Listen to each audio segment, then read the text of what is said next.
Hello everyone, আমি অভিষেক দাস এবং তোমরা দেখছো learn with Abhishek YouTube channel. আশা করি তোমরা সবাই ভালো আছো। আজকের ভিডিওটা ওয়েস্ট বেঙ্গল আইটি অ্যাডমিশন 2024-এর ওপর, তবে স্পেশালি ইডাব্লিউএস ক্যান্ডিডেটদের জন্য। ইডাব্লিউএস অর্থাৎ ইকোনমিক্যাল উইকার সেকশন। এই ইডাব্লিউএস ক্যাটাগরির ওপর আলাদাভাবে ভিডিও বানানোর উদ্দেশ্যটা হচ্ছে এবছর আইটি অ্যাডমিশনের ক্ষেত্রে এই ইডাব্লিউএস ক্যাটাগরির যে রিজার্ভেশন সেটা কিন্তু অ্যাড করা হয়েছে। যেহেতু এবছর আইটি অ্যাডমিশনের ক্ষেত্রে এই ইডাব্লিউএস রিজার্ভেশনের সুবিধা দেওয়া হয়েছে, তাই তোমাদের মধ্যে থেকে অনেকেই ফর্ম ফিল আপ করার ক্ষেত্রে এই ইডাব্লিউএস এর অপশনটাকে সিলেক্ট করেছো বা আগামীতে ফর্ম ফিল আপ করার সময় এই অপশনটাকে সিলেক্ট করবে। তবে এক্ষেত্রে একটা সমস্যা আমরা লক্ষ্য করেছি, তোমাদের মধ্যে কেমন প্রচুর ক্যান্ডিডেট রয়েছে যারা ইডাব্লিউএস এর অপশনটা চুজ তো করছো। আমি একটু সরাসরি তোমাদের দেখিয়ে দিই যে ফর্ম ফিল আপের ক্ষেত্রে কীরকম অপশনটা আসছে। আমি স্ক্রল করে যদি একটু নিচের দিকে আসি, তাহলে দেখো এখানে আমি একটা স্ক্রিনশট অ্যাড করেছি। ফর্ম ফিল আপ করার সময় এরকম একটা পেজ আসছে, যেখানে দেখো কাস্ট বা ক্যাটাগরি, ঠিক তার নিচেই এখানে কি লেখা রয়েছে, willing to avail economical weaker section EWS quota. ইডাব্লিউএস কোটার সুবিধা কি নিতে চাও? তো সেক্ষেত্রে এখানে কোনো ক্যান্ডিডেট বা মনে করো তুমি ইয়েস করে দিচ্ছ যে তুমি ইডাব্লিউএস এর সুবিধা নিতে চাও। তুমি এটা ইয়েস করে ফর্মটাকে তো সাবমিট করে দিলে বা সেভ করে দিলে। তো ফাইনালি নিচে দেখো কি লেখা রয়েছে, এই লেখাটা অনেকেই তোমরা পড়ে দেখছো না। In case you opt for yes, then a proper EWS certificate to be uploaded in upload document section। অর্থাৎ এখানে নিচে কি লেখা রয়েছে, যদি তুমি এখান থেকে ইয়েস এর ওপর টিক করো, যদি তুমি ইডাব্লিউএস এর সুবিধা নাও, সেক্ষেত্রে যখন ডকুমেন্ট আপলোডের পেজটা আসবে বা সেকশনটা আসবে, সেখানে তোমায় কিন্তু প্রপার ইডাব্লিউএস সার্টিফিকেটটাকে আপলোড করতে হবে। Only a certificate issued by the competent authority of government of West Bengal is eligible. অর্থাৎ গভর্নমেন্ট অফ ওয়েস্ট বেঙ্গলের অথরিটি দ্বারা যদি সার্টিফিকেটটা তুমি ইস্যু করাও, সেই সার্টিফিকেটাই শুধুমাত্র কিন্তু এলিজিবল। যে কোনো সার্টিফিকেট তুমি আপলোড করে দিলেই কিন্তু সেটা হবে না। তো প্রপার সার্টিফিকেট তোমায় কিন্তু আপলোড করতে হবে যদি তুমি এখান থেকে ইডাব্লিউএস এর সুবিধা নাও বা ইএস অপশনের ওপর টিক করো। তো এক্ষেত্রে আমরা লক্ষ্য করছি যে এরকম অনেকেই রয়েছে তোমরা যারা এখান থেকে ইএস তো করে দিলে, তবে পরবর্তী যখন ডকুমেন্ট আপলোডের অপশনটা আসছে তখন তোমরা প্রপারভাবে সার্টিফিকেট আপলোড করতে পারছো না, কারণ নিচের এই লেখাটা কোনোভাবে তোমরা মিস করে গেছো বা তোমাদের কাছে প্রপার সার্টিফিকেট নেই। তো সেক্ষেত্রে সেই সময় গিয়ে তোমরা আটকে পড়ছো, তোমরা ফর্মটাকে সাবমিট করতে পারছো না।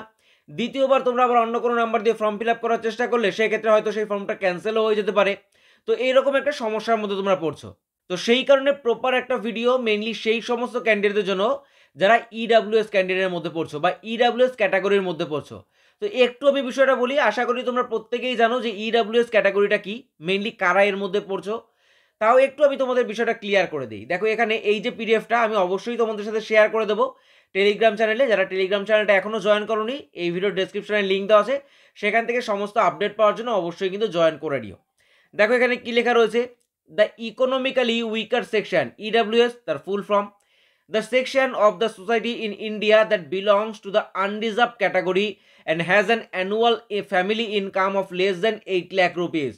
অর্থাৎ সেই সমস্ত ক্যান্ডিডেট যারা আনডিজার্ভ ক্যাটাগরির মধ্যে পড়ো বা জেনারেল ক্যাটাগরির মধ্যে পড়ো, যারা পরিষ্কার ভাষায় এসসি এসটি ওবিসি এই বাদ দিয়ে যারা আনডিজার্ভ বা জেনারেল ক্যাটাগরির মধ্যে পড়ো এবং যাদের ফ্যামিলি ইনকাম 8 লাখের কম বছরে অ্যানুয়ালি যাদের ফ্যামিলি ইনকাম 8 লাখ টাকার কম এবং আনডিজার্ভ বা জেনারেল ক্যাটাগরির মধ্যে পড়ো, তারাই কিন্তু this category includes people do not belong to the caste categories of SC ST OBC.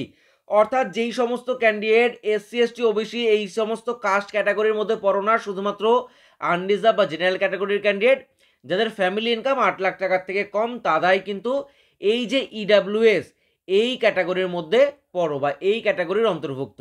Clear?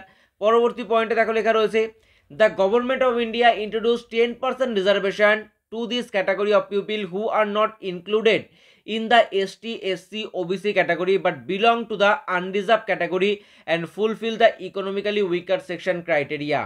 Clear হয়েছে, গভর্নমেন্ট কিন্তু 10% রিজার্ভেশন তোমাদের জন্য রেখেছে, সেটা চাকরি বাকরির ক্ষেত্রেও এবং এই সমস্ত পড়াশোনার ক্ষেত্রেও। অর্থাৎ তোমরা আইটিআইতে অ্যাডমিশন নাও বা বড় অন্যান্য কোনো ইনস্টিটিউশনে অ্যাডমিশন নাও, প্রত্যেকটা ক্ষেত্রে ইডাব্লিউএস ক্যান্ডিডেটদের জন্য কিন্তু 10% রিজার্ভেশন করা হয়েছে। এসসি এসটি ওবিসিদের জন্য প্রায় 50% রিজার্ভেশন, যেটা সেটা কিন্তু সম্পূর্ণ আলাদা। সেটা বাদ দিয়ে 10% রিজার্ভেশন কিন্তু শুধুমাত্র ইডাব্লিউএস ক্যান্ডিডেটদের জন্য রাখা হয়েছে। তারা জেনারেলের মধ্যে ছিল বা এতদিন আনরিজার্ভডের মধ্যে ছিল, তবে তাদের মধ্যে থেকে ইকোনমিক দিক দিয়ে একটা আলাদা ভাগ করা হয়েছে বা একটা রিজার্ভেশন তৈরি করা হয়েছে, যাদের অ্যানুয়ালি বাৎসরিক ফ্যামিলি ইনকাম 8 লাখের কম তাদেরকে কিন্তু এই ইডাব্লিউএস ক্যাটাগরির আওতায় আনা হয়েছে। ক্লিয়ার? তো ইডাব্লিউএস কারা পড়ছো এর আওতায়, পরিষ্কার হয়েছে বিষয়টা। তো এইবার তোমরা কিভাবে অ্যাপ্লাই করবে? ইডাব্লিউএস এর প্রপার একটা সার্টিফিকেট তোমাদের প্রয়োজন, কারণ সার্টিফিকেট ছাড়া তোমরা তো অ্যাপ্লাই করতে পারবে না।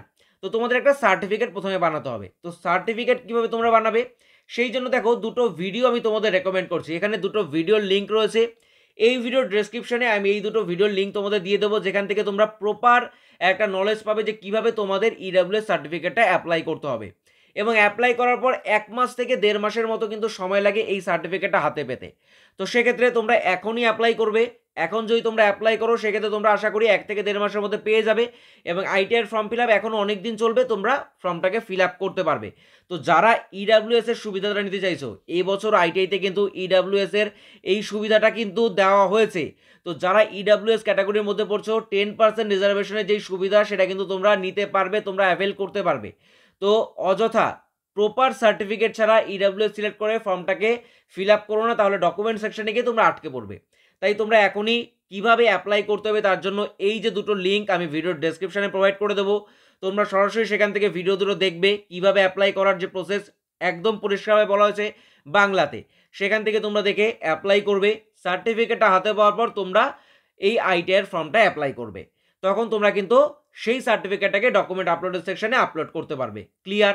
এবং এক্ষেত্রে আমি তোমাদের বলে রাখি, এই যে সার্টিফিকেটটা দেখো এখানে আমি পয়েন্টটা অ্যাড করে দিয়েছি, ইডাব্লিউ যে সার্টিফিকেটটা তার যে মেয়াদ, তুমি ধরো 1 মাস পরে সার্টিফিকেটটা পেলে এবং তার মেয়াদ থাকবে কিন্তু 1 বছর পর্যন্ত, এবং সেটা ফিনান্সিয়াল ইয়ার অনুযায়ী। ফিনান্সিয়াল ইয়ার বলতে বোঝো যেটা 1 এপ্রিল থেকে স্টার্ট হয় এবং পরবর্তী বছরের 31 মার্চ পর্যন্ত এটা ভ্যালিড থাকে। অর্থাৎ মনে করো এই বছর তুমি 2 এপ্রিল মনে করো তুমি সার্টিফিকেটটা হাতে পেলে, তাহলে সেটা পরের বছর অর্থাৎ 2025 সালের 31 মার্চ পর্যন্ত কিন্তু 31 মার্চ পর্যন্ত কিন্তু সেটা ভ্যালিড থাকবে। আবার তারপরে কি করতে হবে, তারপরে পুনরায় কি আবার দাদা বানাতে হবে সার্টিফিকেটটা? না, তখন কিন্তু নতুনভাবে সার্টিফিকেটটা তৈরি করতে হবে না। তখন তুমি যদি সেম স্ট্যাটাস মেনটেন করো, তোমার তখনও যদি বাৎসরিক আয় মানে তোমাদের ফ্যামিলির বাৎসরিক আয় যদি 8 লাখের কম থাকে, তাহলে তুমি কিন্তু তোমার সার্টিফিকেটটাকে পুনরায় রিনিউয়াল করতে পারবে। ক্লিয়ার? তারপরে পরের বছর আবার কোনো কারণে তোমার প্রয়োজন, সেক্ষেত্রে সেই সার্টিফিকেটে তুমি ব্যবহার করতে পারবে বা কোথাও আপলোড করতে পারবে। এবং এই যে একটা সার্টিফিকেট 1 বছর পর্যন্ত তোমার কিন্তু চলবে। অর্থাৎ 1 এপ্রিল থেকে 31 মার্চ পর্যন্ত যে কোনো জায়গায় তোমার প্রয়োজন তুমি কিন্তু একটা সার্টিফিকেটকে ব্যবহার করতে পারবে বা আপলোড করতে পারবে। ক্লিয়ার? কিভাবে অ্যাপ্লাই করবে সেটাও যদি আমি দেখাতাম তাহলে ভিডিওটা অনেকটা বড় হয়ে যেত, তাই দুটো ভিডিও আমি রেকমেন্ড করছি। আমি পুরো সুন্দরভাবে ভিডিও দুটো দেখেছি, খুব সুন্দরভাবে ভিডিও দুটো বোঝানো হয়েছে। তোমরা এই ভিডিও দুটো দেখলে আশা করি অ্যাপ্লাই করার ক্ষেত্রে কোনো রকম সমস্যা হবে না। তারপরেও যদি কোনো সমস্যা হয় আমি তো আছি, অবশ্যই এই ভিডিওর নিচে আমায় কমেন্ট করে জানাতে পারো। তাহলে বিষয়টা ক্লিয়ার হয়েছে। মেনলি ইডাব্লিউএস ক্যান্ডিডেটের জন্য কিন্তু আমি এটা বলছি। ইডাব্লিউএস ক্যান্ডিডেটদের ক্ষেত্রে যারা ফর্ম ফিল আপ করবে বলে ভাবছিলে আমরা তো ইডাব্লিউএস এর মধ্যে পড়ি এবং এর রিজার্ভেশনের সুবিধাটা নেব, যেহেতু এবছর প্রথম এটা ইন্ট্রোডিউস করা হয়েছে আইটি অ্যাডমিশনের ক্ষেত্রে, তাই সেপারেট একটা ভিডিও আমি তোমাদের জন্য শেয়ার করলাম। কারণ এই সমস্যাটা আমরা লক্ষ্য করছিলাম যে অনেক ক্যান্ডিডেট রয়েছে যারা এই ভুলটা করছে, তারা ইডাব্লিউএস এর সুবিধাটা নিতে চায় কিন্তু তারা ডকুমেন্ট সেকশনে গিয়ে আর ডকুমেন্ট আপলোড করতে পারছে না, প্রপার সার্টিফিকেট আপলোড করতে পারছে না। তো সেক্ষেত্রে একটা সমস্যার মধ্যে তারা পড়ছে। তো সেই কারণেই আজকের এই ভিডিও। আশা করি পুরো বিষয়টা ক্লিয়ার হয়ে গেছে। এরপরেও যদি এই বিষয়ে কোনো রকম সমস্যা থাকে অবশ্যই কিন্তু এই ভিডিওর নিচে কমেন্ট করে আমায় জানাতে পারো। তাহলে আজকের ভিডিওতে এই পর্যন্তই। তোমাদের সাথে দেখা হচ্ছে পরবর্তী ভিডিওতে। ভালো থেকো, সুস্থ থেকো। Best of luck all of you guys. Thank you.